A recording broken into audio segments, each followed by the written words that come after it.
You're going to be doing double digging today, so it's part of another sort of piece of work we have to do for an RHS assessment. We basically, just to give you some idea of that, we're looking at 1.5 meters to about there. Okay, I'll just put a little marker there for now. Okay, just to give you some idea. And really, what we're trying to do is we want to have enough of an area. Oh, that's good. So that we can grow some garlic, some kale, and some broad beans. We use, hardy varieties. We usually use black Tuscany kale, and we use Aquadulce, which is a hardy broad bean. And we also do some garlic. Some people bring in elephant garlic or one of the softer garlics. And as long as we've got enough space to do that and put a hoop over and protect particularly the kale from the pigeons eating them, that's enough of an area. So that's kind of what we're going to be doing.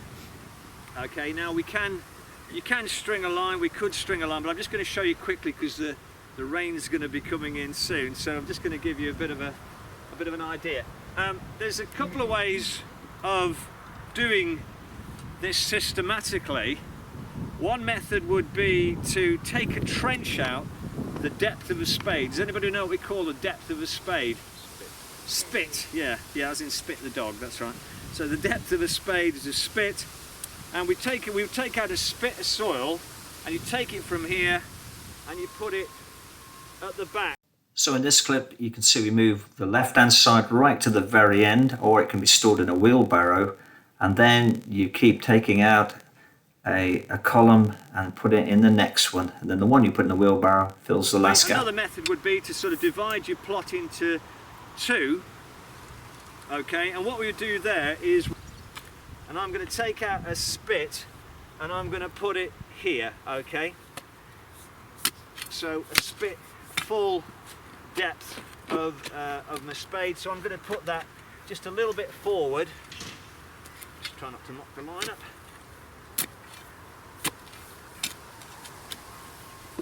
You could do it the other way, it's perfectly fine, but just going to chop that in, just sort of get a good depth. The thing is, if you get a good depth, it means that you're going to raise the height of your trench, which if we get a waterlogged winter, it's going to drain away and you're going to be better off. Okay, so there you are, I'm hitting the subsoil, so I've gone through the vegetable topsoil. And you can see now I'm beginning to get a bit of resistance. Partly cobbles, partly the iron pan that exists, because this has probably been a field cultivated with ploughs, and if they cultivate to the same depth each year, or you dig to the same depth each year, you get a pan. All the iron sort of particles come down and they sit there, and then you've got an impermeable layer plus a few cobbles that the roots can't go through, so you don't get vegetables quite as big. So okay, so what I would do, I'd go all the way through, so I'm back a bit from the front. Once you've got one bit, you should find it a bit easier because you've got something to dig to. You can obviously, when you're doing it, if you see any white roots of couch or bindweed, you can take them out while you're doing it. So I'm just going to take that out, so it gets a bit easier once you've got one out, and I should push that back a little bit. Okay, and you can see the yellow kind of soil in there where the subsoil is. Okay, so I've gone down a spit. I'll just go a little bit more and then leave it a little bit rough, so hopefully the frost will get into them sort of clumps or clods and break it up.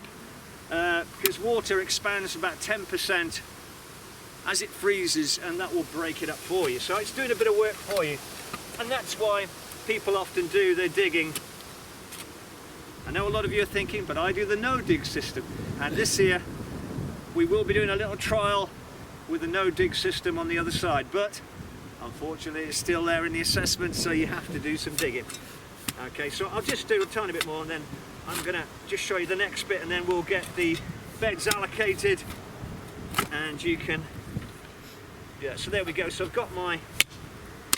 got my first, say, trench dug out as far as that. I've hit my clay, and now I've got to deal with. Now, a common mistake is that you tend to come in, so try and keep your trench nice and vertical all the way around when you're digging, and at the sides, and then bottom out.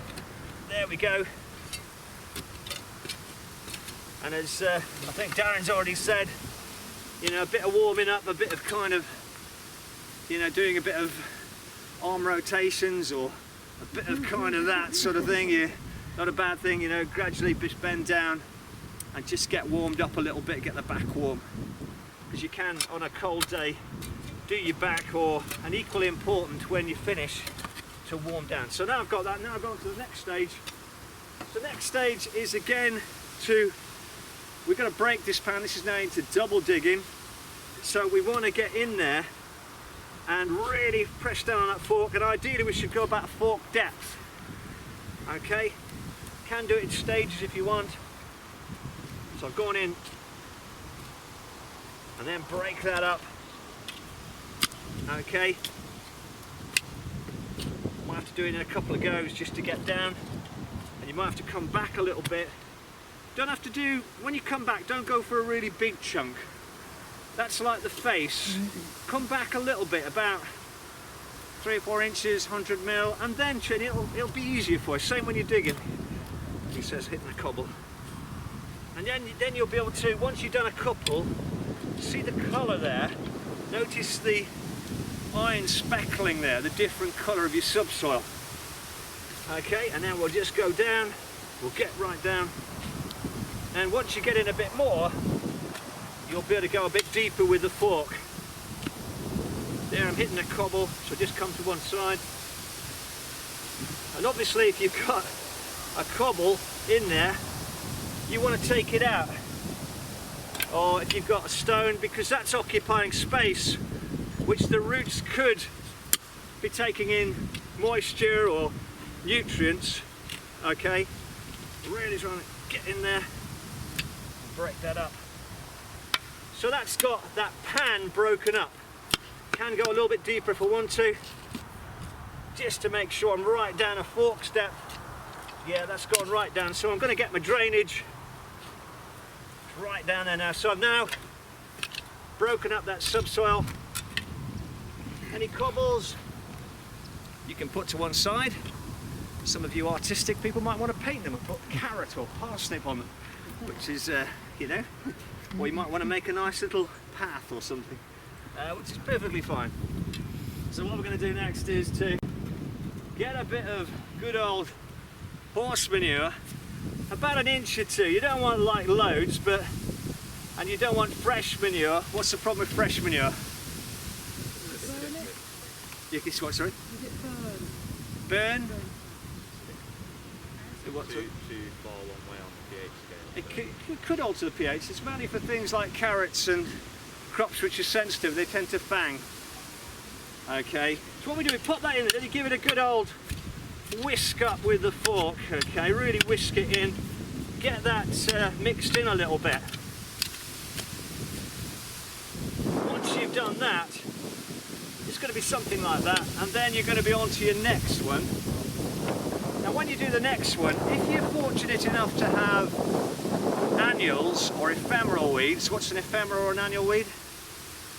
only live 1 year? 1 year to its life cycle's in 1 year. It grows, it flowers, it sets seeds. 1 year, that's an annual, and an ephemeral will do that several times, yeah? If you've got that kind of weed, then there's nothing to stop you. Skim it into the bottom if you've got that kind of weed. And it'll just go in the bottom of your trench and you can carry on. So what we do then, again, once you've got one out and we dig down again, you're going to have to throw it back quite a way, right onto the line practically, to maintain a trench. And already here I can see I'm going to be hitting perennial weeds. It looks like bindweed because it's quite a thick weed. So there's quite a thick weed, so that's a bindweed. It's thicker than couch. Couch would be narrower. So we're going to put that, at the moment we're just going to put it on the path we'll get some things where you can put it straight in to get rid of. So I've got some bindweed there, and now look what happens next. So I've got one out, okay, so I've got onto my sort of spit deep, I've put that there, and this is where it gets easier, because what you do, and just get rid of that bit of bindweed, 1, 2,